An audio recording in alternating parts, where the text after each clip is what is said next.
It's Friday, the 8th of December, 2023. The last word in podcasting news. This is the Podnews Weekly Review with James Cridland and Sam Sethi. I'm James Cridland, the editor of Podnews. And I'm Sam Sethi, the CEO of Podfans. In the chapters today, the company chasing money from podcast directories, Spotify unwraps a Christmas nightmare, the first podcast from Instagram, and Castro, dead too soon, plus... I'm Daniel J. Lewis, and I'll be on later to talk about the launch of Podgagement. This is Rachel King. I'm the CEO and co-founder of Pod People, and I will be on later to talk about all things podcasting, my favorite thing to talk about. They will. This podcast is sponsored by Buzzsprout. Last week, 2,733 people started a podcast with Buzzsprout. Podcast hosting made easy with powerful AI tools, plus pod roles, transcriptions, free learning materials, and truly remarkable customer support. From your daily newsletter, the Podnews Weekly Review. This is going to be a long episode. James, you ran a story yesterday on Podnews Daily about a copyright enforcement company which is sending bills to podcast directories. Come on, what's this one all about? Yes, and this is quite a serious story, and it's been 3 months in the making. I have to be relatively careful about what I say here. But if you run a podcast directory, right, you show the thumbnails of podcast artwork. And we all assume, I think, that podcasters have the rights to the artwork they use. But what happens if they don't? So we had a company called Copyright Agent AS. Don't know what the AS stands for. It's Danish. But they contacted us about a show that they found on Spotify, which we have in our directory. It's a South African podcast. And that it was on Anchor, but it used a picture of an NFL player, Tim Tebow. He was taking the knee at a match. And they said that that photograph was the copyright of Reuters. And because we, Podnews, had not licensed the image, the company sent us a bill for 450 Australian dollars, which is about 288 US dollars, which was nice of them. So why didn't they go to Anchor or Spotify, James, and get it removed there? Well, and there's a good question, because Spotify is based in the US. They have a thing called the DMCA there. And Safe Harbor says that rights holders, basically as soon as a rights holder notices that their content is on someone else's website, they need to notify what they call a designated agent, and those websites should promptly remove that material if it is indeed copyright. And so Spotify, I'm absolutely sure, would do that. But of course, that's not going to earn a Copyright Agent AS any money, is it? Because they're a copyright enforcement company. They earn their money from finding people like me who are, so they say, using images without a license. So if they were to get the image taken down, it wouldn't earn them any money. So instead, they find companies that they think are run in other countries where the DMCA doesn't exist, and they send them a bill. And they thought that Podnews was an Australian company. Thankfully, we're not. We're a US company, so the DMCA applies here. But sending us a bill claiming that we owed them a ton of money for using RSS in just the normal way. Why did they think it was worth $450? I mean, that's a fairly random number. I think they chose that number because, well, it's less than the price that a lawyer would charge. You know, legal action in court would clearly cost more than $450. But I think that if you were to ask a lawyer to send a snarky letter back to them, then that would probably cost nearly $450. So I would guess that for many companies, it's $450. They will go away, and that's much easier than having a lawyer's big bill, you know, and fighting and everything else. So I think that they chose that very, very carefully. Their number of 450 Australian or nearly 300 US.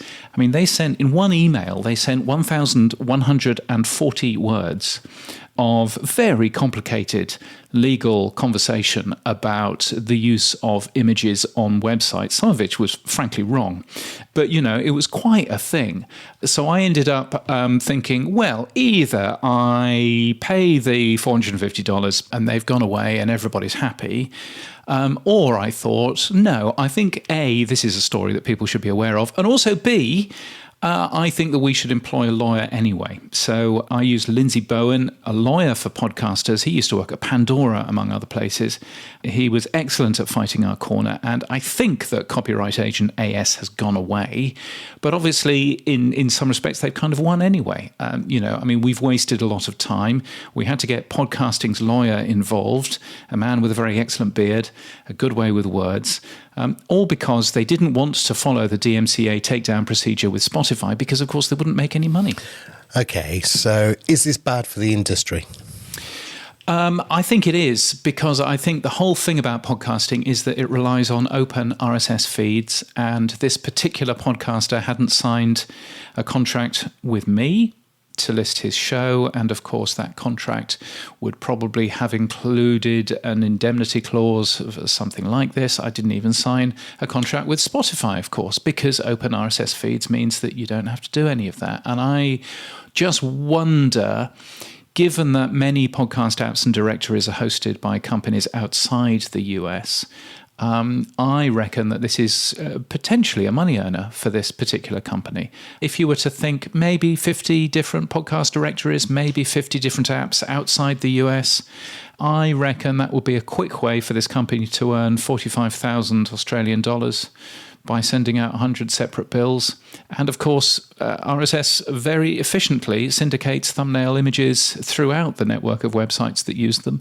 So I think it's a bit of a worry, and hopefully we're able to get together as an industry and focus on what this means for us, and make sure that, at the very least, we talk to lawyers, and there are lawyers who understand what is going on here. You'd be surprised how few lawyers understand how RSS works anyway. And, hopefully other lawyers can fight our case as well as Lindsay Bowen was able to. So, I think watch this space is a thing. I do think, though, we've seen this before, right? I mean, you and I have been around the web long enough. I've seen lawyers who've gone, oh, yes, that hyperlink you've got on your page, that's a copyright infringement. And, yes. We've seen there was a guy who claimed he thought about email before email, and therefore he invented email, and he tried that. Yes, that's right. We've seen many a case like this. I mean, RSS does have a copyright status in it, and it does have a license capability within it. But they only work, of course, if the podcaster themselves are honest about where they've got the material. And in this particular case, it's obviously super easy for Copyright Agent to do a Google image search and go, oh, look, all these people using this image. Mm-hmm. But yes, I would agree that we've seen lots of people in the past, but, copyright trolls, and I'm not necessarily saying that this company is a copyright troll, but copyright trolls seemingly end up doing quite well. I mean, I remember working at Virgin Radio back in the early 2000s, there was a copyright troll who said that he had invented internet radio, and he actually managed to get some money out of another Virgin company in the States, because they thought that his complaint had a point. I mean, I just turned around and I said, no, but go away. But I just don't want anybody to win, and either the lawyers win because you have to pay lawyers because lawyers are good, and it's their job, or these people win. Would a host, when you're doing your RSS and you upload an image, be able to do an image check or request? What I'm trying to think of is sort of have you checked that you own the right to this copyright? If you answer yes, we will upload it. And if you answer no, obviously we won't do it. But if you answer yes, the liability is now with you, Mr. or Mrs. RSS owner. Well, yes, but that pretty well exists already in the terms and conditions that any podcast hosting company would actually have. Mm-hmm. So, in terms of that, they all talk about, making sure that you own the copyright in the stuff that you're uploading and blah, blah, blah. So I think, it's an interesting one, but I mean, it depends on how far you as a podcast host want to go. At the end of the day, it's no particular risk for you if you're a US podcast host, because the Safe Harbor DMCA applies. But it's what happens if someone uses your RSS feed and they aren't in a country where the DMCA actually applies. Just for clarity, everyone who links to the podcast index, okay, I'll put it out there, Fountain, Podfans, Podverse. Are we liable if we aren't under US DMCA coverage? I mean, I don't think that some of this is necessarily the podcast index. It is, of course, you end up using an RSS feed which you're probably passing directly from Anchor or directly from, Buzzsprout or whoever that might be. But yes, I mean, if it's being published on your website, then irrespective of where you've got that copy of stuff from, it's your website which is still going to get these emails from excited lawyers. Well, watch this space. I'll let you know if I get one. Thanks, James. Thanks a lot for that one. Right. Move on. Cheery. Yes. Moving on. More cheery news. A Christmas nightmare, you say, from Spotify. Yes. Ebenezer Eck has been putting out his little notes. It seems that Spotify, I mean, if you haven't heard already, but Spotify's laying off 17% of its workforce. Daniel sent out an email to the remaining staff, or I suppose the people that are there. Approximately 1,500 jobs are going to be affected. Come on, James, why is he doing this? Well, why is he doing this? I mean, this is a total of 2,300 jobs which have gone from Spotify just in 2023, and there were more jobs that went in Spotify last year as well. That is a lot of people. Now, lots of other tech people are also getting rid of people as well. But I think it comes down to Spotify's business model. And Spotify's business model is a percentage of revenue goes to the record companies. That's basically how it works. It's not quite as simple as that, but it nearly is. So that essentially means that for Spotify, if they get more revenue in, then that means that they have more costs to the record companies. So the only way that they can make more profit is to get rid of people, is to get rid of human beings, and to get rid of the price of their offices, and basically any of the other capital costs that they actually have, because the vast majority of their cost base is on music, of course.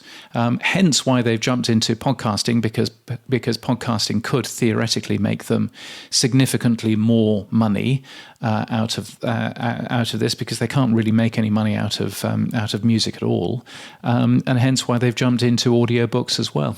Yeah, well, the good news is that the stock price went up 7.5%, so the market was, yay, you're going to be much more cash positive and revenue generating.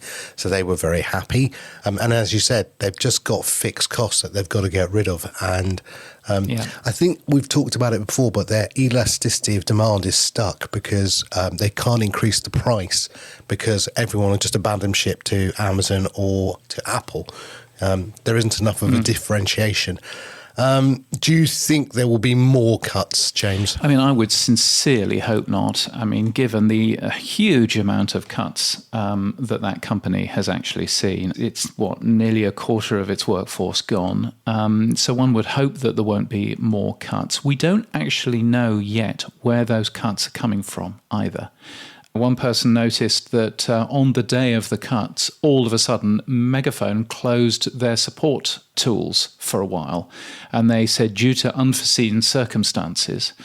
And, and the unforeseen circumstances, bluntly, might have been, we don't know, but might have been some of those support staff being marched into an office and being given a black plastic bag to collect their stuff and off you go. Those 1,700 people have to come from somewhere, and it's not all going to come from the music side. Mm-hmm. And there is something in Stratechery. He ended up digging around and found a report in Billboard back in 2021. And Spotify basically said, we will offer $1.3 billion in exchangeable notes due in 2026. And Spotify expects to grant the initial buyers of the notes an option to purchase an additional $200 million. That is a lot of money that Spotify will need to get hold of in just a couple of years. And given that the interest rate, of course, has changed from virtually nothing to 7.5%, that's a lot of money to go out and find if they're going to pay out this $1.3 billion to investors. So I think that that's some really nice reporting from Ben Thompson there. And perhaps that's one of the reasons why Spotify all of a sudden is trying to get rid of as much costs as they possibly can. I would also say, by the way, the fact that the share price went up 7.5% on the first day and continued going up during the rest of the week, it just shows that what utter shits people are in the stock market. It's just, oh, brilliant! More people made redundant. Excellent. Well done, Spotify. And I just find it fascinating that the people at the top, who have clearly messed up by hiring too many people, they just get away with it scot-free. So, it just makes me depressed about, humanity in general. But still, there you go. Well, it's Friedman economics, which basically killed the global market. I mean, when he came out and said shareholder value was the primary driver of business, which was not the reason that most companies existed in the past. It then meant, and I look at my wife who's on the board of several PLCs, and it's all about shareholder value. It's all CEOs look at. So they've cut everything over the years. They've got to cut people, and that's why everyone's getting excited about AI. Oh yes, less people, more revenue, more return back to the shareholder. That's all it's about. And the reason why that stock price went up, just for clarity, is because share price is set on the future revenue generation. It's basically the de-risking of the future returns on the share. So what they're saying is, yes, by you reducing your cost, your share price in the next quarters will go up. So we have greater certainty that this will be an increasing valued stock. So therefore, the share price goes up to reflect the future risk or de-risk that the market perceives. That's what it's doing. Well, it's cheery, isn't it? And also cheery, theoretically unconnected, but they are going to cancel both Heavyweight, named this week as one of the New York Times' best podcasts of 2023. Spotify is cancelling that. Spotify is also cancelling Stolen, which won a Pulitzer Prize, no less. To give them their due, they are saying that they are going to be helping those creators move to another home for those shows, if, of course, they can actually get those shows, out there. I mean, you would have thought that Heavyweight must be commercially successful and Stolen must be commercially successful, but maybe they aren't.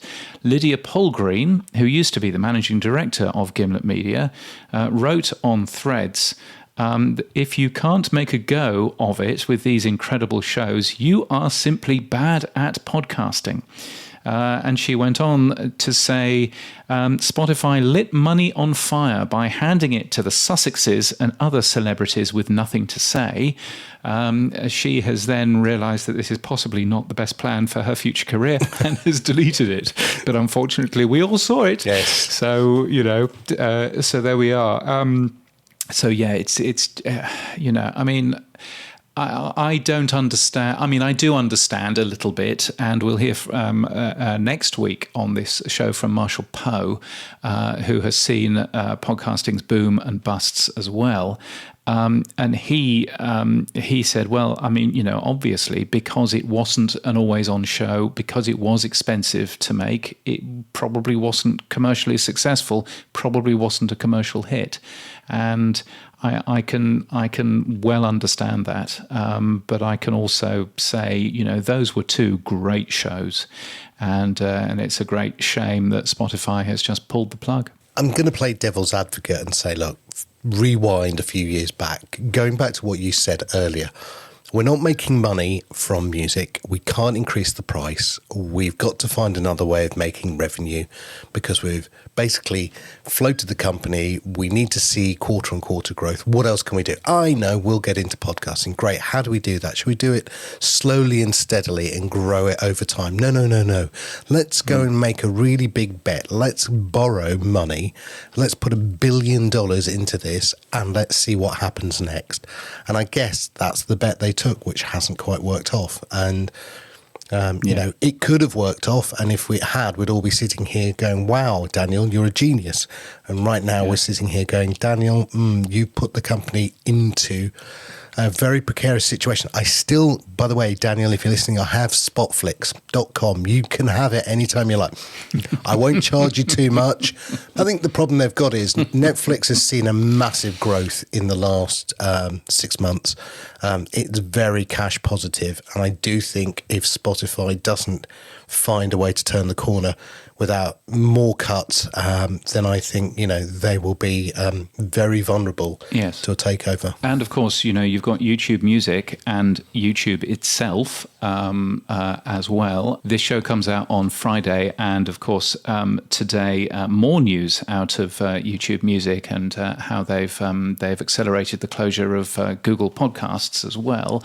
So you can very clearly see that for YouTube, well, you know, they've got lots of video available. They've actually got quite a lot of TV shows and movies for you to pay for if you want to end up doing that. They're very good at advertising revenue. They've got music on that service as well.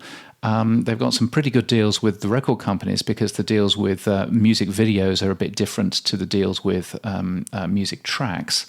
So they are a significant competitor to Spotify. And if Spotify don't very quickly step up, then theoretically at least, if Google actually takes what they've got with YouTube properly, YouTube could really come and eat quite a lot of Spotify's customer base. Yeah, well, I think we've said it many times before. They just don't have multiple revenue streams, and like, Apple even has it as well. You know, they've got hardware, they've got software, they've got other revenue streams that they don't have to rely on podcasting for. Amazon's the same. So in fact, in many ways you could argue Apple Podcasts and certainly Amazon Music and Amazon Podcasts is a loss leader to get more Prime users. So, you know, Spotify's primary goal is music, and then on the back of it, it is podcasting. Now look, Spotify isn't alone. Ashley Carman was reporting as well that Tidal, which I think is owned by the wonderful Carters, Beyonce, has seen a 10% staff reduction as well, James. Yes, I think, I mean, there are lots of staff reductions going on. I think Vox Media just announced a large amount of staff reductions too. You know, I mean, it's clearly something going on across the industry, getting rid of staff. Maybe some of these companies were overstaffed, who knows? I mean, Spotify seems to have companies and businesses and buildings all over the world. I've been in a number of them now, and you kind of wonder why you need so much real estate in so many different countries across the world.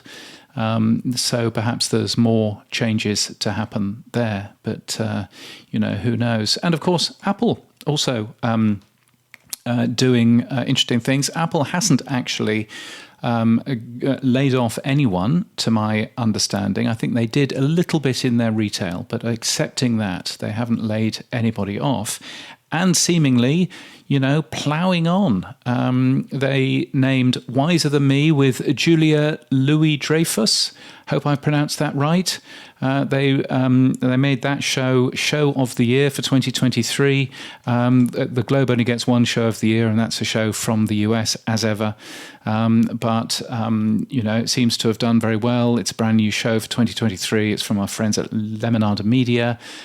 Strangely, they have a paid subscription on Apple Podcasts. I'm sure that had nothing to do with being made show of the year for 2023. as the show of the year for 2022. Also had nothing to do with the fact that they also announced an Apple paid subscription. James, we've got a paid subscription. We're in the running for 24 then. Oh, well, Excellent. we're not because we cancelled it because it wasn't making any money. Quick, get it back. But stats are going down though for Apple, aren't they? Yes, they are. I mean, Buzzsprout, friends of the show, sponsors of the show, I should say, as well. They put out some numbers about the changes that occurred with the iOS 17 in mid-September. What was it that they said, James? Well, they release stats, which are very good. Buzzsprout.com/stats. As you say, they're a sponsor of this show. They're the sponsor of this show.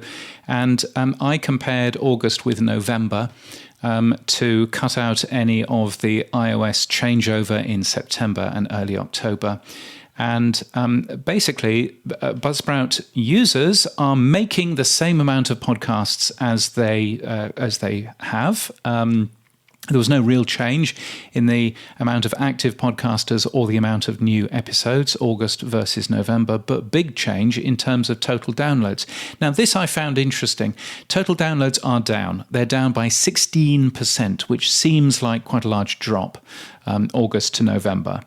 So 16%. But if you start splitting those out by app, then you can see that there are different stories going on. Google Podcasts, as you might guess, is down 15%. They've announced that they're going to close Google Podcasts.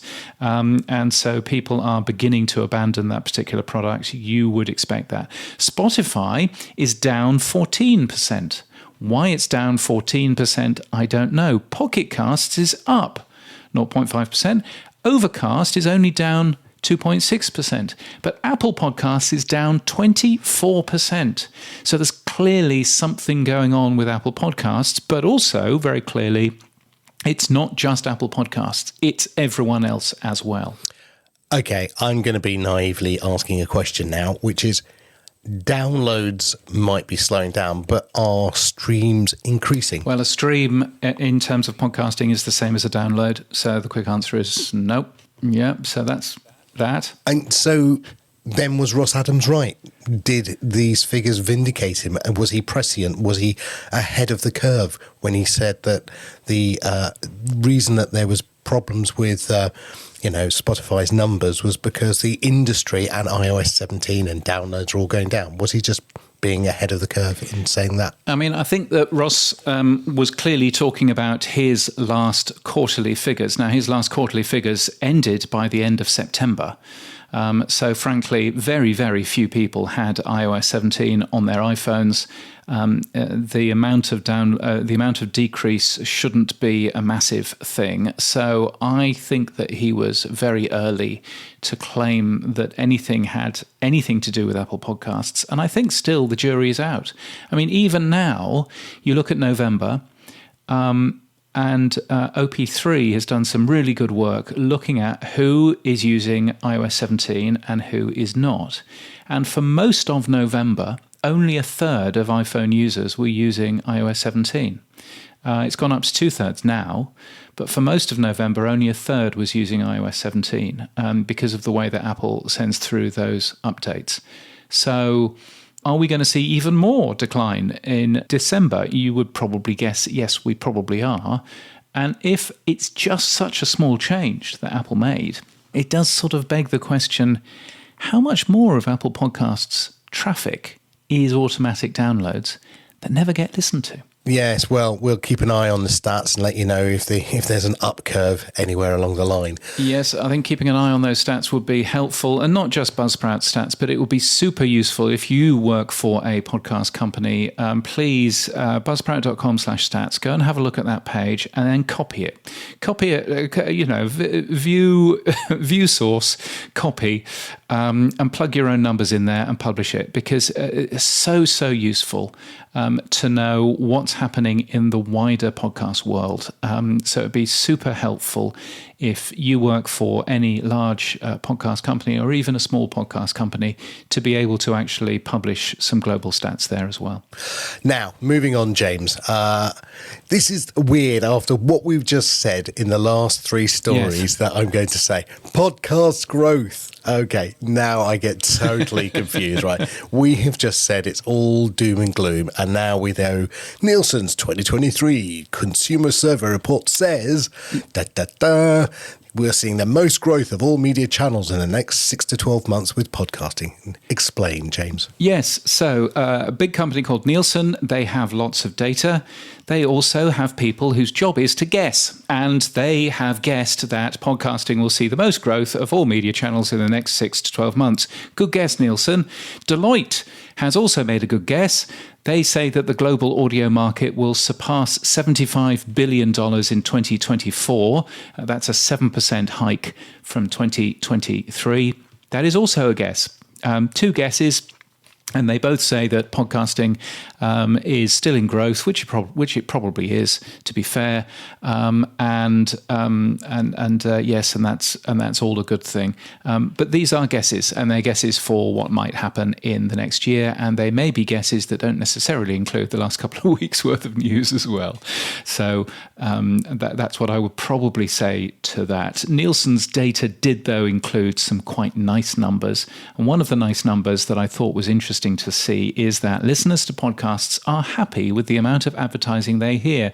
More than half of podcast listeners, according to Nielsen's 2023 Consumer Survey Report, say that podcasts contain an appropriate amount of advertisements.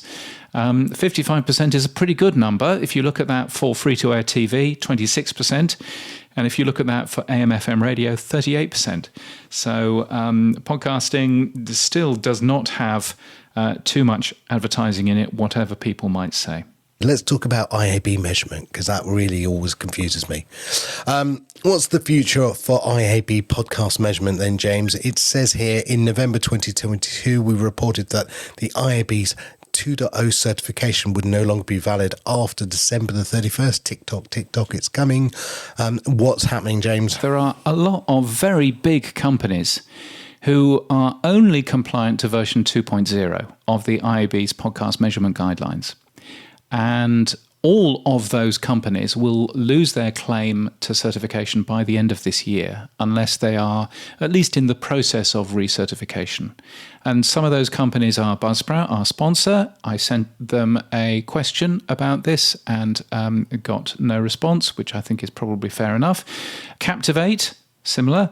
Chartable, Soundstack, Libsyn, Podbean, Podtrack, Simplecast, AdsWiz, and Anchor. All of those companies are all only compliant to version 2.0 and will not be able to call themselves IAB compliant from the 1st of January unless they recertify. And I think that that's a pretty big deal, because that will essentially mean that the majority of the large companies who are involved in IAB certification are no longer certified. And I think that that could potentially wound the IAB as the de facto standard for podcast measurement. Is that a good or a bad thing? Well, that might be another conversation to have. But a spokesperson at the IAB Tech Lab said, we do expect companies who haven't been certified on version 2.1 to be recertified, or they will lose current status. They went on to say they're welcome to regain status once they sign up again and complete the certification and audit process. We do have several companies in process of recertification. We do expect them to be completed by the end of the year. For obvious reasons, I cannot tell you which ones. Obviously, so, yes, because I don't know. I've always been a little bit dubious about handing the keys to the podcast industry to the IAB, who don't care about podcasting, don't care about audio advertising, don't care much about much. And so I'm kind of there thinking, well, if this means that the IAB isn't the set of people who are involved in podcast measurement, is that probably a good thing? Should it be a different company? and who should that company be? I've often wondered why you had to be compliant. Is it because if you don't have a rubber stamp, then advertisers won't come to you? Has it been made into that sort of, if you're not in our club, you're not valid type certification? Well, I think you can go back a number of years and see that, it used to be the Wild West. Anything used to count for a download or not count for a download for podcasting. And so the IAB was very helpful in coming up with these guidelines, which you had to follow. And either you can say that you are IAB compliant, which means that you've looked at the IAB guidelines and you think that you're doing the right sort of thing, or you can be IAB certified, which means that somebody has had their eyes on your code and is actually looking at what you are measuring. And you've also handed a fat check over to the IAB as well. And you can well understand that there are companies, advertisers who are there going, we only want to advertise. If we're going to pay per download, we only want to advertise on podcasts which have IAB certified numbers, so that we know that we're not being lied to, in terms of those numbers. OP3 fixes a lot of this stuff, of course, because that's an open standard which is very clear in how you're measured, and everybody will be measured in exactly the same way if everybody used OP3. But there are plenty of other ways of doing that too, I guess. Yeah, sadly, not everyone's going to jump on board because they don't want to jump on board. Okay, let's move on, James. I saw a story on LinkedIn. I don't know whether you should call LinkedIn stalking. Is surfing on LinkedIn stalking? Because it feels like stalking. Anyway, I saw a story about Pod People, and I hadn't really looked at or heard much about Pod People. And I thought, who's the CEO? And I reached out to the wonderful Rachel King, who is the CEO, lovely lady actually, and I asked her about what is going on at Pod People and how they're successfully growing their slate year on year. So we are a content and marketing studio for award-winning podcasts and social creative. Because at this point, I don't think you can have a podcast without fantastic social to go along with it. And we work with lots of media clients like HBO and Netflix and Marvel. We do some gaming, some podcasts for gaming companies, which are really fun. We work with a lot of tech companies and startups like SoFi and Lattice, a couple VC firms. We've done shows for People and Vogue and Bon Appetit and Travel and Leisure. So it's a really wide mix, which is fun. Can I just ask, leave something for everyone else, please, Rach? Sounds like you're doing it all. So that sounds amazing. You've got this great slate. How big's your team? Hundreds, thousands then, obviously. Oh, no. I think we just hit 25. We've grown very, very slowly over the years. So I think we were 1 the first year, and then maybe 4 or 5, and then 10, and then 15, and then 20, and now 20. So exactly as you'd expect, slowly over time. Okay, that's a great way to grow. How have these companies approached you? What was the first one you produced, and was it word of mouth that generally led, or what's your secret then if it isn't word of mouth?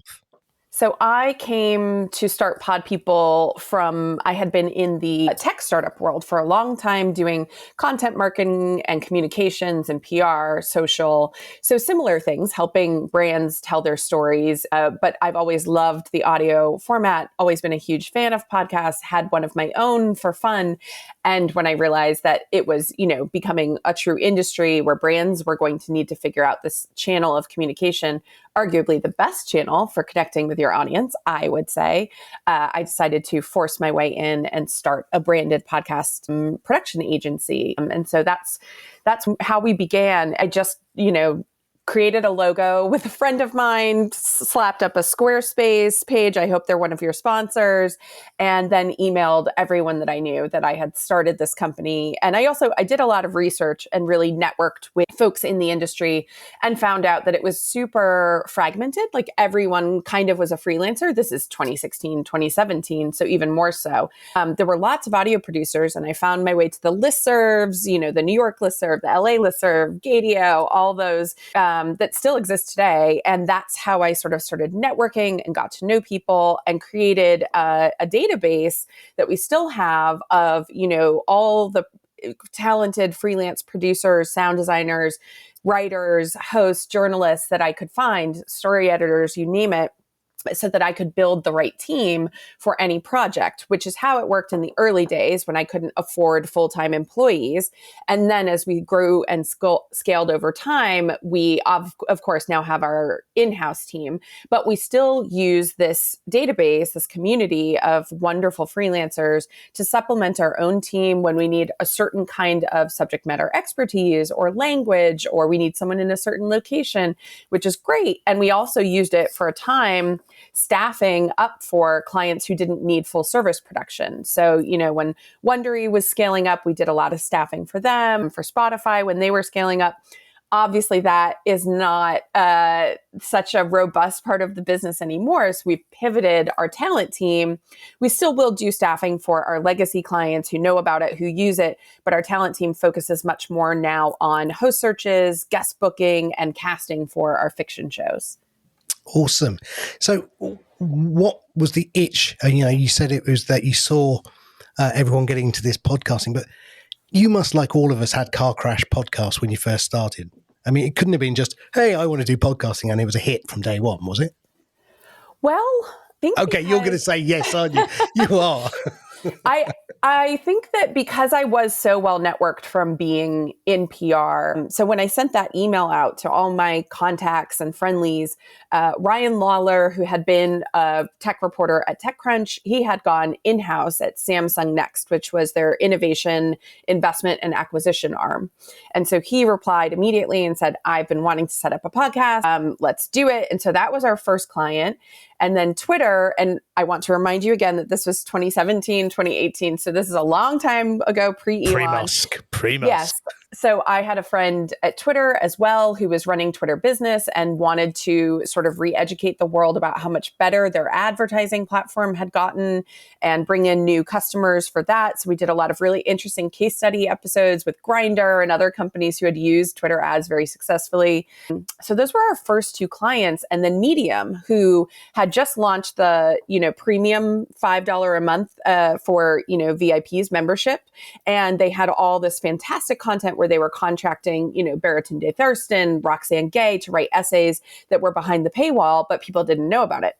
So we created a podcast that would interview them, have them do a reading of their piece, and the episodes were launched in the Medium app as well as on the other podcast platforms to let people know about all this fantastic content that was behind the paywall and convince them to become the $5 a month subscribers. And it was super successful. So those were our first three clients, and they are all very much in the tech world. They were very much from my network. But, I think getting those sorts of logos on our masthead, so to speak, did really help us with a strong start. Yeah, I can imagine that. Now, looking at what you do today, I mean, 2023, I guess it has to be the year of AI. I mean, sadly. Yeah. What tools and platform services are you using that are helping you now? Oh, okay. I should have asked my production team so our marketing team, our biz dev team, and our production team, they all do a monthly analysis of any new AI tools that have come out and test them to see which ones might be helpful. And we use quite a lot of them. I think the marketing team recently told me that they have 10 that they use regularly. And I think the production team is similar. I know for a fact that they use Descript, which obviously has a lot of AI built in, but they use quite a few other tools that I don't have the names handy. But I will say that's something that we're doing on a monthly basis where, we even have someone designated on each team who is in charge of just collecting different potential tools and testing them out to then bring them back and report to the team. These three were absolute shit. Don't worry about them. This one was really interesting if we could customize it. And then in 2024, part of what we'll do is we found a couple architects who will help us build custom tools that will help with our specific workflows. And we're really excited for that. Obviously not a replacement for the creative elements of what we do, but if we can make the logistics and admin and, bake in efficiencies so that we can devote more time to the creative elements, that is the goal. Yeah, no, I think that is, I've called AI assisted intelligence, and that's really what it is. Now, 2024 is round the corner. What does 2024 look like for pod people?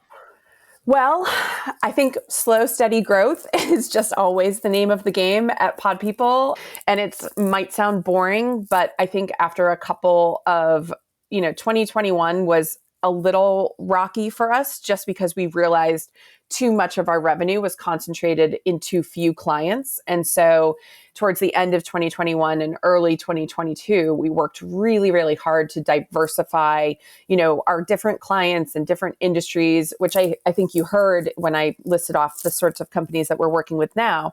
So it's been successful, which is great because having that diversification means that we're healthier, that we can breathe easier. If we lose one client, it's not the end of the world. And so that was sort of the name of the game in 2022. This year, it was, okay, let's double down on the new services that we've created that are working, which was our marketing team we created last year. And last year it was 5% of our revenue. This year it's 20%. And I think that it will grow as large as 30, especially because in this year, the market, we've seen so many companies decide not to invest in new shows, which is a bummer, but they are using those funds instead to grow their existing slate.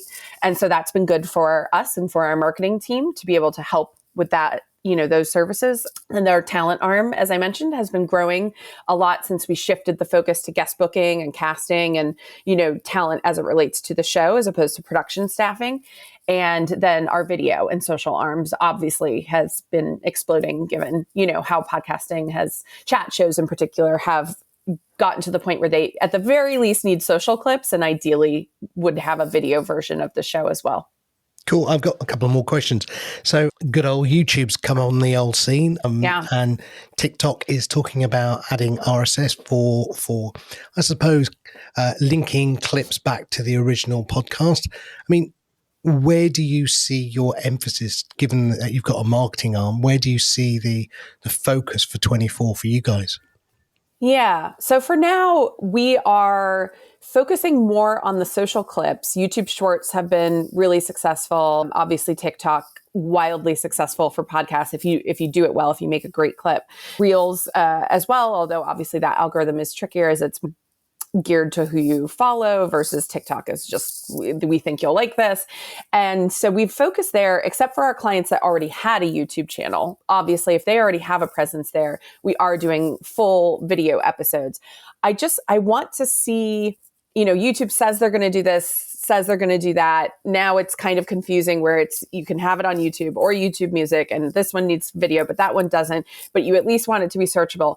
I'm waiting for them to I want the dust to settle before we push new clients who don't have a YouTube presence to be doing full video episodes over there. And sometimes it's also just like, let's walk before we run. Let's get the show up and running, because a lot of what we do is the first or flagship podcast for a brand.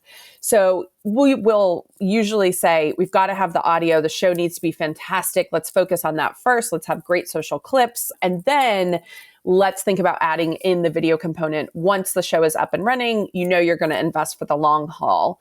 And same goes for TikTok. I'm really excited about the idea of them doing, longer form podcasts. And I know they've already sort of tested this with some TV shows, which is all very interesting. If they did RSS feeds, that's even easier, removes that barrier, but it's sort of the same thing where we're waiting and seeing. Okay. Yeah, I think that's a very good idea. I don't disagree with anything you said about YouTube. I'm still confused and I'm supposed to report on what they do. And I've read so many thoughtful pieces about it, and it's still like, this sounds like it's too much of a mess to convince our clients who are, doing a podcast for the first time. It just doesn't make sense. Yeah, I know, I agree. Now, one of the things I wanted to ask is, how do you measure success then? Or what is your metric? So most of our clients are making a podcast for content marketing purposes, to reach their audience or a new audience, go deeper with them, engage them in a different way, create a different kind of trust and loyalty that you can with thoughtful long-form content versus, a more surface level relationship on social. And so that means that their goal is getting to the right audience, retaining them, going deeper with them. Sometimes it is a top of funnel play where they want to reach a new audience. We worked a lot with Meredith Corporation, and their goal for podcasts was to reach a younger audience than they might have had through their magazines, which makes a lot of sense, right? So sometimes it's getting to a different or a new audience. It might be going deeper with their true 1,000 fans. We do a show for Lattice, which is an HR platform. And so they want to get in front of people leaders, CEOs of SMBs who are making those kinds of decisions. But the show is really good. It's called HR for People Leader. There is no HR for People Leader. So that's what the podcast is designed to be. And so obviously providing value, being super sticky, being a true resource that leaves people feeling great and with action items and excited about, putting something into play. That's always the goal. We do have a couple shows where the goal is more like large scale. Let's get as big as we can and monetize, but that is much rarer for us. So we're usually focused on things like charting within the category, thought leadership for the CEO or the host or the brand, getting to a new audience, seeing it's much more important to us that the show's audience is growing over time. Again, slow and steady is better when you're going after a very targeted or niche audience, but that they're sticking around, they're staying till the end, they're finding value. Qualitative feedback is just as important as quantitative. So those are more of the things that we're looking at with our clients and our shows.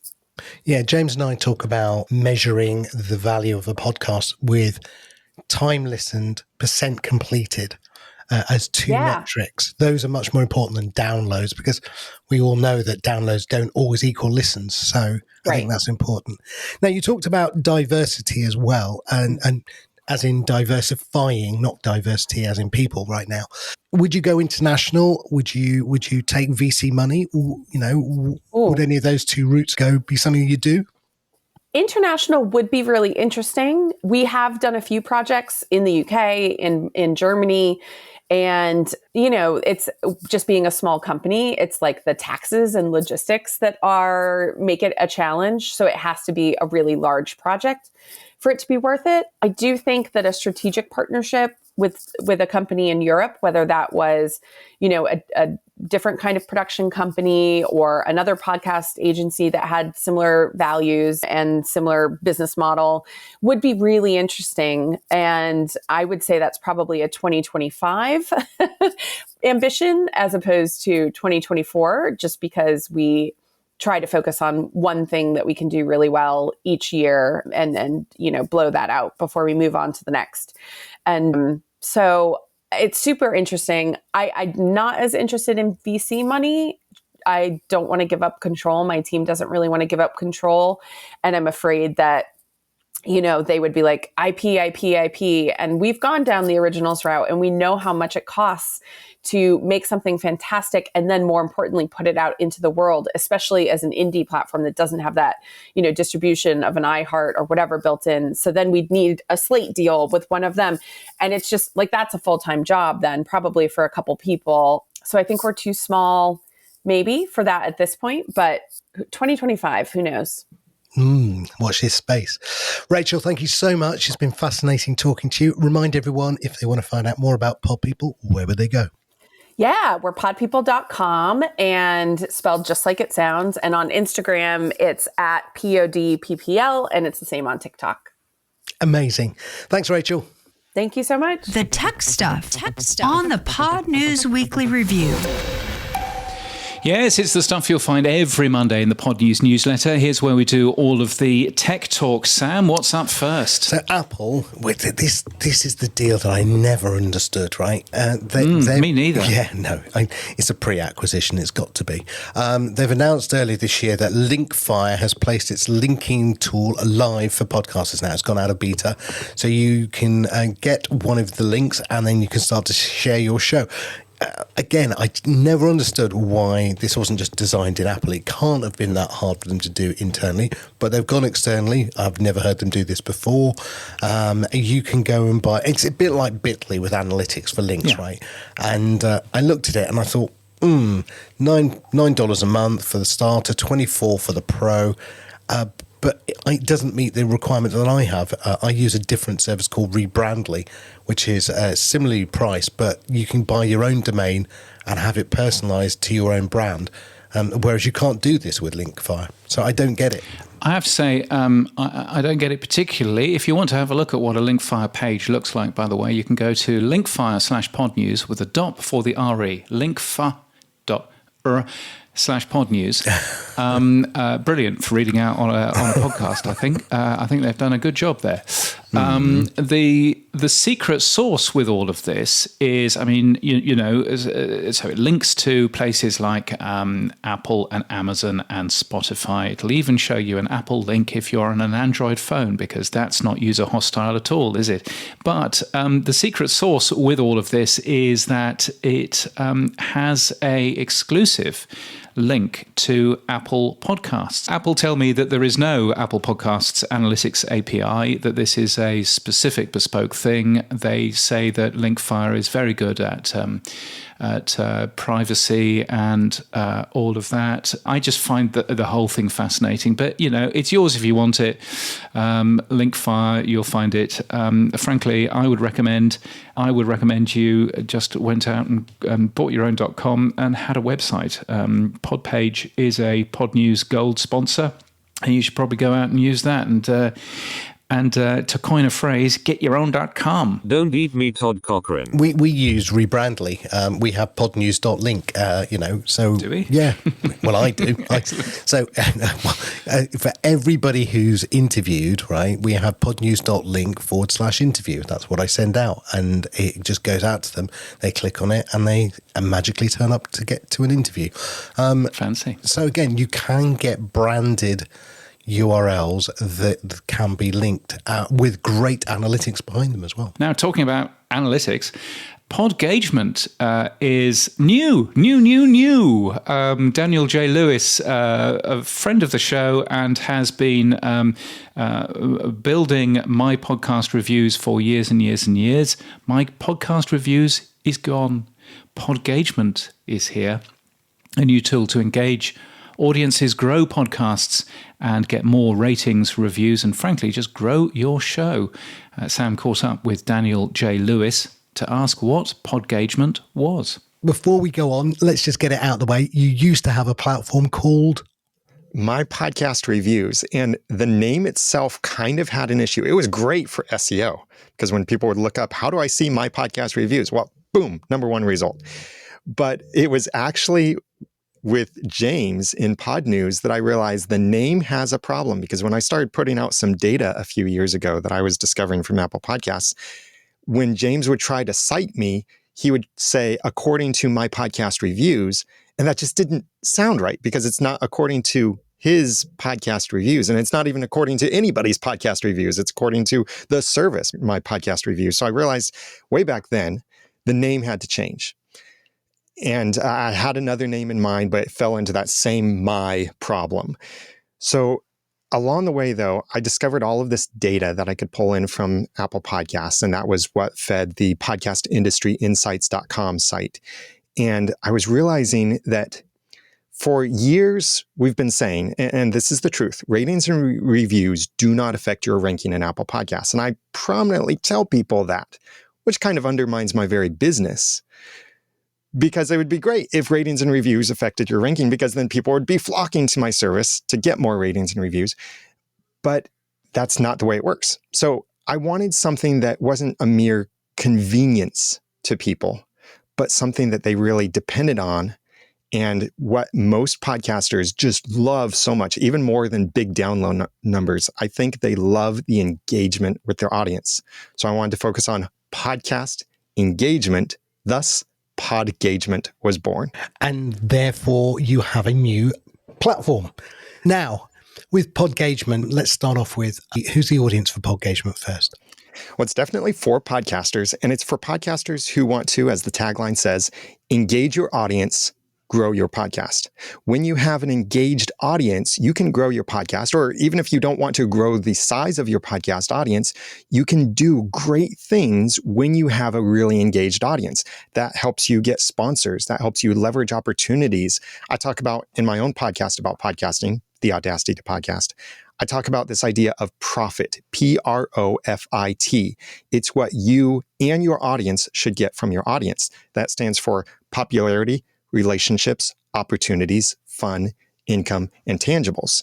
All of those things are so much easier to get when you have an engaged audience, an audience that's so engaged that they're basically like hey, whatever you release, just shut up and take my money. I will pay you for whatever it is because I know you so well. I'm so engaged with you. That's what I want to help podcasters build through Podgagement, is helping them to more deeply engage their audience, track that so that they can then grow their podcast in whichever way they want to grow their audience or their podcast or their profit or their opportunities or any of those other parts of profit. So let's take some real examples then. So let's say it's Podnews and we've come on to Podgagement and we've acquired a slot in Podgagement. So we put Podnews Weekly there. What's the first thing we are going to be doing? Aggregating all of our reviews from multiple sites? Is that the first thing we do? How does it work? Yeah, there are 2 feature levels that you can sign up for on Podgagement, and everything is very astronomical themed, as you'll tell.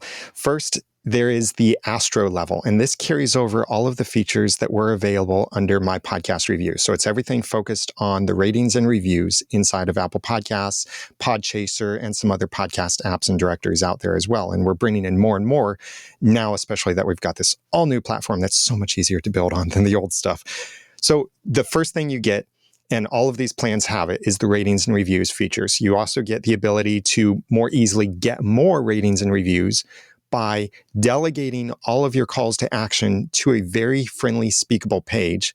It's called lovethepodcast.com.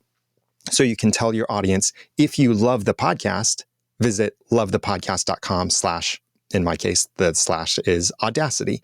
Takes you to my love page where it's all focused on helping you to leave a rating or review for my podcast. That's for my current audience. You get that inside of the Astro plan. You also get the follow page, which is followthepodcast.com. That's for people who aren't your audience yet, and that focuses on helping them to follow your podcast, and it displays many other options. And both of these are very device aware, so they show only what works on that specific platform. So these are built into the Astro plan, really focused on that first level of audience engagement. The Constellation tier then builds on top of that, has all of those same features, but then adds to that collecting feedback from your audience, both in written and recorded form. And those can even be merged together in the same message, in the same feedback item. Also tracking some of your performance in more places, like your search ranking inside of the podcast apps, your chart ranking inside of the podcast apps.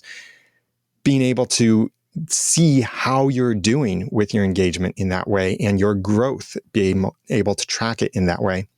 And one of the features that I'm most excited about this is engaging not only your own audience, but engaging your community of fellow podcasters. And this is in the Constellation plan. I call it the networking feature. And right now it's built around data from Apple Podcasts. Soon I'll be adding in data from Podroll, from Spotify, and from pretty much anywhere I can get it, I'll add in the data. The idea is this comes both ways. If you look at a podcast inside of Apple Podcasts, scroll down to the bottom and you'll see this section that the name has changed over the years, but it's basically a list of recommendations on your podcast. Those are all algorithmically generated. In Apple Podcasts, it's looking at crossover audience. A lot of people who listen to this podcast also listen to this podcast, and therefore, let's recommend that other podcast back on your own podcast listing. So I'm tracking that for you. That's the outgoing networking. So it's showing everything your podcast listing is recommending, all the other podcasts. What's even more exciting, I think, is then tracking all the other podcasts that are recommending your podcast in their listing. This is data no one else is providing, but I've been tracking it for years so that you can see you appear on this other podcast, even though they don't appear in your recommendations, you appear in their recommendations. And you can even track, as we gather this data, you'll be able to track your position in those rankings. It's not exactly a ranking, but if you're the number one recommendation under another podcast, you're going to want to know that you're the number one, or that you moved up into the visible slot of maybe the first 4 or first 3, something like that. So you can track that, you can see that, and you can take action on that. We'll pull in the email addresses from the RSS feeds. Those are publicly accessible email addresses. And before you think I'm going to start spamming everybody, no, it's not about spamming.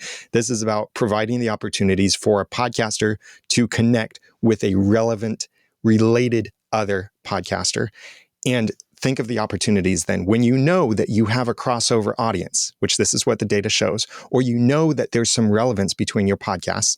And when we bring in the PodRoll data too, this would show that these other podcasts have put your podcast in their PodRoll. So when you know that, then you can look at all kinds of networking opportunities, like just relationship building, getting to know your fellow colleagues in the same industry. You can look at cross-promotion opportunities, cross-guesting opportunities. You can collaborate on projects together, all of this kind of stuff. When you know we have some crossover audience, maybe you can increase that crossover audience, or maybe you can really leverage it for even bigger things. And that's all right there in Podgagement, where you can take action on that and see that information and even track it over time to know that, hey, you've popped up on someone else's PodRoll or on someone else's recommendations with their podcast listing. So you can be notified then to reach out to them and say, hey, I just noticed it looks like we have some crossover audience. Would you be interested in being a guest on my podcast? Or, hey, here's something, I checked out your podcast. I'd love to offer this kind of content to your audience, knowing, again, that you have crossover audience and there is that relevance already there. It sounds cool. I mean, how long has it taken you to build all this? Way too long.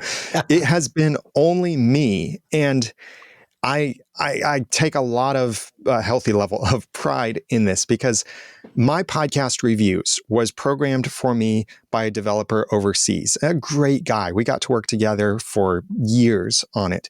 But when I started my podcast reviews back in 2014, and it was the first of its kind, the first online service to track all your ratings and reviews. Since then, there have been several copycats. But back then, I barely knew anything about programming. So it was all programmed in Ruby on Rails back then. And if you're out there thinking Ruby on who? Then yeah, that's why I wanted to move off of Ruby on Rails. Hang on, wait. Buzzsprout love Ruby on Rails. Be very, very, very cautious. Anyway, keep going. Yeah, and they love it because they know it really well. They've built something great on top of it. They know exactly how to use the tool to make it do what they want to. I don't. And I didn't want to learn Ruby on Rails because I know it is a dying language, so I don't really want to waste my time learning it. So I learned a full JavaScript stack on everything, from Node to MongoDB to React to Next.js to all of this stuff that's all JavaScript based. And I rebuilt then Podgagement completely myself. And that's not to brag at all. I learned this. And what I love, though, so much about this is, of all of the products I've created for podcasters in the past, my podcast reviews was the one that, although I created the idea, I did not personally build it. Now, Podgagement has my heart in every of the thousands of lines of code that are behind this. I'm the only one who's developed it so far. In the future, I'll get some other developers probably. But I really love that. I've put my heart into this, both as a podcaster, as a developer, as someone who enjoys these kinds of things. So I think about, how would I want this to work? And talking with other podcasters, learning what their needs are, and just understanding the podcasting industry and being able to make it myself is so exciting, I can tweak it. And having a web design background, I'll own this and confess it, I can be a bit of a pixel pusher and say, it doesn't quite look good in that color. Can we tweak it a little bit? Change it just a tiny. Well, I can do that now. And I've done that. It's such a relief when you can do it. I think I can do it. It's such a relief, rather than I think I have to ask for it. It's such a big difference. I decide, okay, that button is there, but what if it was over there? Boom, mind exploded. That kind of thing I can play with, and really just especially play with the data and see, this is the data I'm getting back, or this is the data I can track. Here are these other points of data that I hadn't even considered. What can I do with this now? How can I better serve my audience with this stuff that I'm now finding? And it's really cool, some of the stuff that I've uncovered, like this whole networking thing, the incoming and outgoing stuff. I didn't even realize that was possible years ago. And now bringing that in for the podcasters, that's exciting for me to be able to serve the podcasters in that way. And okay, so I understand the platform now. I understand the audience. I understand the engagement. I understand some of the services it offers. What's coming down the track? What's the thing that you're most excited about coming down the track? Oh, so much, because it's on a completely new platform coding wise. And because I'm the one developing it, I can build anything I want to inside of it. So I've got all kinds of plans. And now that it's finally launched, I can reveal some of what's coming in the future, like chart tracking, which that's not all that earth shattering, but I've been tracking this data, all the podcast charts in all the countries from Apple Podcasts and Spotify and more. I've been tracking that for years, doing nothing with that data yet, but that's coming. So you'll be able to track your ranking in the charts, as well as special features. Like years ago, we had new and noteworthy was a really important thing. I was tracking that for years. Now, some of the other features inside of Apple Podcasts, like a what's hot section or some of the trending sections, I'll be able to track those and pull that in. That's really exciting for podcasters to be able to see that. But not everyone's going to appear in those rankings. So that might not appeal to them. But what can appeal to them is search ranking tracking, where you'll be able to enter in some keywords to know that I want to be found for these keywords. You enter that in, you'll be able to then see where are you in this position and who else is in this position, and you'll be able to track how you're doing with that. So as you release more episodes, that helps boost your SEO inside of the podcast apps, and you'll be able to see that progress over time. I'm really excited about how I can use AI with this. And if you've seen the movie Idiocracy, then you know the line, it's got electrolytes. And I'm not just trying to add AI to this just because everybody's doing something with AI, but I wanted to do some things that analyze the data for a while and can make something special with it. AI is going to make that easier for me to do. So what I want to do with that is to be able to look at your episodes. And again, the focus of Podgagement is all about engaging your audience and growing your podcast with that. So looking at your podcast and then helping you build engagement from that, like generating a list for each episode of your podcast of here are some very engaging questions that you can share out on social media to engage your audience and get them to listen to your podcast in the same time. Like build a list of questions from this episode's topic, or here are some ways that you can pitch this podcast to a potential sponsor, or here are some ways that you can pitch yourself as an expert to someone else based on what you've covered in your podcast. Things like that that are really focused on engagement, not that stuff that like many of the other AI tools are doing that generate your title, give you your transcript, chapter markers, all of that. I'll leave that to them. They do that stuff really well, like your sponsor. And I'm not paid to say that. But I want something that really focuses on the engagement with your audience. Now that you've already published your episode, how do you engage your audience after that? That's what I'll be using some AI stuff to do, as well as pulling out some insights from your ratings and reviews where people can see that, oh man, I got another 1-star review, and I've got all of these 1-star reviews or 2-star reviews, even though it's a much smaller balance compared to the number of 5-star and 4-star reviews. But the AI can then pull in some of that information and bring out some insights like, here's what you're doing really well based on your reviews. Here's what you could work on based on your reviews. That kind of thing I'm looking forward to bringing into Podgagement, as well as just improving all kinds of other things, supporting new platforms like Good Pods I'm right about to launch support for bringing in the ratings and reviews from Good Pods and more of that kind of stuff to more deeply engage, and monetization opportunities where we've got the streaming Satoshis inside of Value for Value, providing some ways for podcasters to do that. And kind of speaking of podcasting 2.0 there, whenever we figure out this cross-app comments thing, I figured it out, just no one listens to me. That's all. Yeah, I have figured it out. I know how it works. It's fine, but no one wants to do it.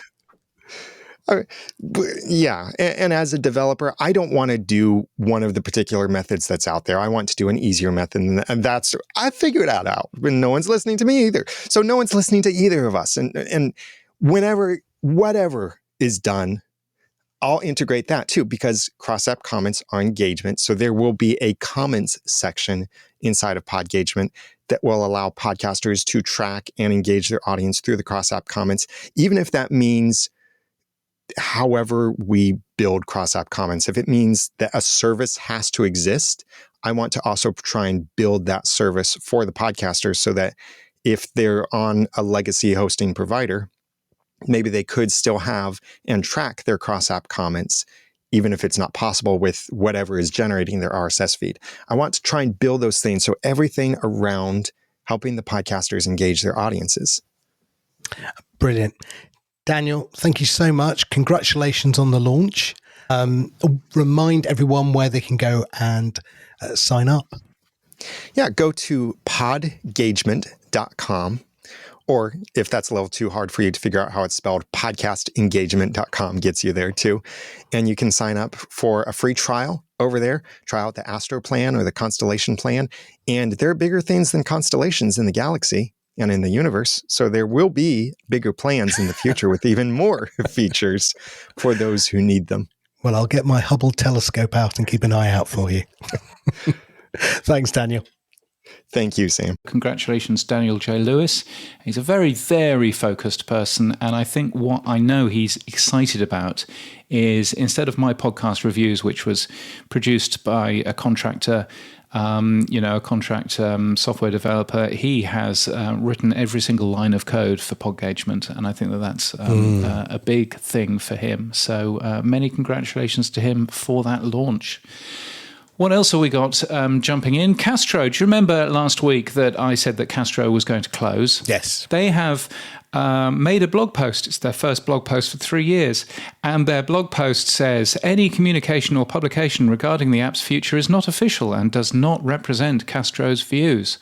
You should tell that to Tiny, the company that owns Castro, because Mohit Memoria, who works for Tiny, said it was going to close within 2 months. Well, you said former Castro employee. He might be former Tiny employee if he's got this wrong as well. Yes.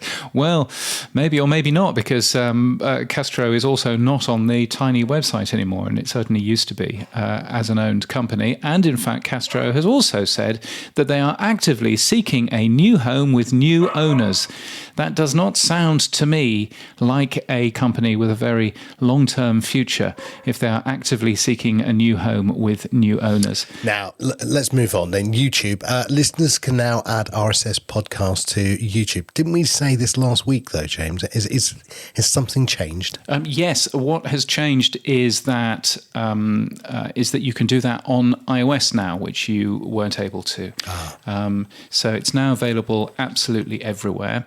So they've done a good job there. And also, as we reported in Podnews this morning, they have turned on their migration away from Google Podcasts to YouTube Music in the US only for now, and I don't really understand why, and they won't tell me.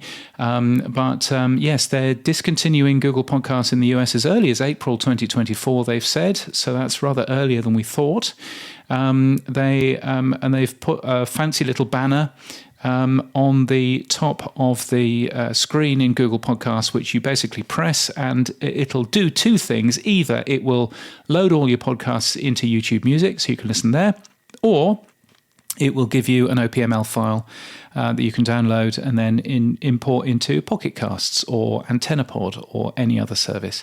So all of that is happening in the US only as of today, and we will find out doubtless when the rest of the world will get this tool as it comes on stream. But I'm using YouTube Music as my primary podcast player at the moment, and it's not bad. It's still missing a few things, but it's not bad. Have you done anything that might help people move across as well? Well, I'm glad you asked. Yes, there's a website called RSS2YTM, RSS2YTM.net, which will allow you to essentially find the RSS feed for your favorite show and then copy and paste it into the right bit in YouTube Music. And that works on your mobile phone as well. So highly worthwhile giving that a play. A couple of quick stories then. Remote recording tool Riverside, which we used to use before we started using Squadcast, has released a new iOS app. And Descript, who we had on last week, has launched some more AI tools. They've got another one called Find Good Clips, a tool that will extract your best highlights and let you share them on social media. So, yes. Yes, indeed. And I should say that we use CleanFeed as well for our main audio. Pod Engine is a new podcast discovery platform in beta, which basically transcribes every new episode, analyzes each one for your interests, and sends you a time-stamped clip once a week. The company's busy working on that, and one of the things that I shared, and I noticed that you also feel strongly about, is why they're not using the Apple Mail audio tag in there, so you can actually just share the audio directly in the email. I think that would be a wise plan. So yes, I'm a bit confused as to why they haven't done that. They don't know about it, James. We haven't told them. They haven't listened. That's it. That's it. Maybe that's it. Both Podcast Guru, AntennaPod, and I think Pocket Casts have written up clear guides on how to migrate from Google Podcasts, which is nice. And Spotify for Podcasters, responsible for 30% of all new episodes published in November. That's an all-time high, according to Livewire's data. So another company that's doing really good work within the hosting and the podcasting space is RSS Blue. David asked there, he's added the location tag to his support. That comes alongside, of course, Blueberry and RSS.com. So, it's good to see, James, that all of the tags, irrelevant whether you still want that tag or not, James, all of the tags are slowly and steadily being implemented by hosts, which is and a apps. Good thing. So that's good. AntennaPod 3.2 has been released, which adds accessibility, adds a boost option in the volume settings. I'm afraid that's not a boost in terms of value for value. No. When I read that, I was like, wow, there's AntennaPod supporting V for V. Amazing. That's essentially a voice boost option, but they can't call it voice boost because Marco Arment owns the trademark for that. So, okay. So you call it a boost. And two other very quick things. Transistor has added delegated delivery. That's Apple Podcast subscriptions thing where you can upload to there alongside Transistor and Blueberry. Rode has acquired Mackie, which is a pro audio manufacturer, which makes perfect sense for those two companies to be owned by the same company, the Friedman Group, who own that. So that's a very good thing. And finally, Automatic has just released version 1.3 of the Activity Pub plugin for WordPress, which is good news for anybody trying to escape from the shackles of Elon Musk. You can do an awful lot of interesting things in terms of that. Might be good for podcasters as well. Indeed, I think it will be. Boostagram Corner on the Podnews Weekly Review. Right, James, our favourite time of the week. It's Boostagram Corner. It is. Gene Bean sent us a row of ducks, 2222 sats. Hope you're enjoying your new Home Assistant. Yes, I am. Thank you very much, Gene, although I noticed that Google isn't enjoying my use of it and has cancelled something that I... Anyway, also in sending this, I just realised I've been streaming sats as anonymous. Oops. Guess I forgot to set my name after reinstalling. That would be a good thing for apps to catch, wouldn't it? Mm-hmm. Because if we are to be talking about people who are streaming sats rather more, it'd be nice to know their names. Also, I totally agree with Sam about needing filters on Albi and Saturn. Conchacks would benefit from this too. There you go. He agrees with you. Thank you very much, Gene Bean. So for the row of ducks as well. Mere Mortals, Kyron, I've been noticing people struggling with Boostagram servicing a lot recently. Yeah, we have. Satoshi Streams is the best for this. Now, I've never looked at Satoshi Streams, James. I don't know if you have. Yes. I once used it a long time ago. It was pretty well the first to support Boostagrams and that sort of thing. The entire user interface is in Telegram, is in a chatbot, if you can imagine it. But it does work pretty nicely. So you can set limits, as Kyrin says, if you want to avoid low-value spam. You can get payment data in a CSV file if you want that. And he says add them as a split and your life will be easier. Well, that's not a bad idea, is it really? I'm going to say something. I really find it weird that we as an industry still can't work this out. So you do it. Adam does it. So many other people do it. You put one sat in so you can see what's going through Fountain because there is no reporting correctly. And other people do this. And I just find it really weird that the only way that we can get better reporting in the industry is to sort of do a kludge. And it's really weird. So, yeah, we need to fix this. Oh, well. And finally, Dave Jones has sent a very... Oh, well. If ever I've been dismissed, that was it. Oh, well. I'm just looking at the time and going... Oh, well. Yeah, dinner, dog walk. Dinner at some point. Dave, though, has sent us a rush boost, 2,112 sats, which is very kind of him, and says, okay, the shame of Adam's 1,000 sats streaming is too much. I've now set my per minute streaming sats for the Podnews Weekly Review to 1,001. Oh, thank you. Which is very excellent.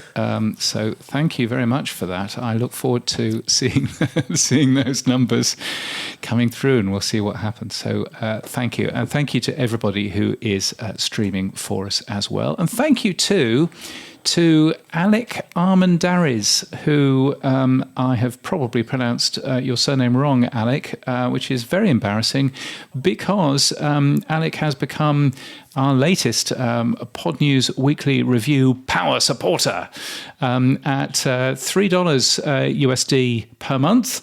Thank you so much for doing that at weekly.podnews.net. Alec says, I've been a long-time listener ever since the Podland days, my goodness.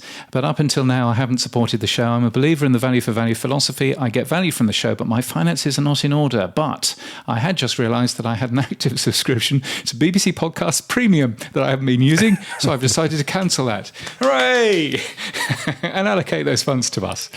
Well, Alec, thank you very much. Don't please don't if it gives you financial problems, but I really very much appreciate it, and thank you so much for that. You can be a supporter too at weekly.podnews.net if you fancy doing it through fiat coupons instead.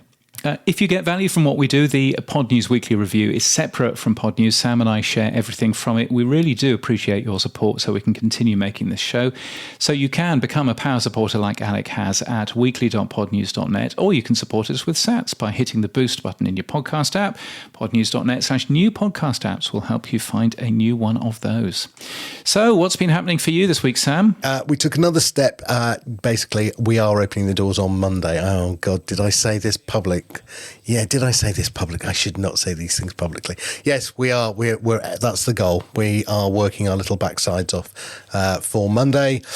We've migrated our servers this week, which was good fun. We refactored a load of APIs, so nothing actually that was visible to anybody.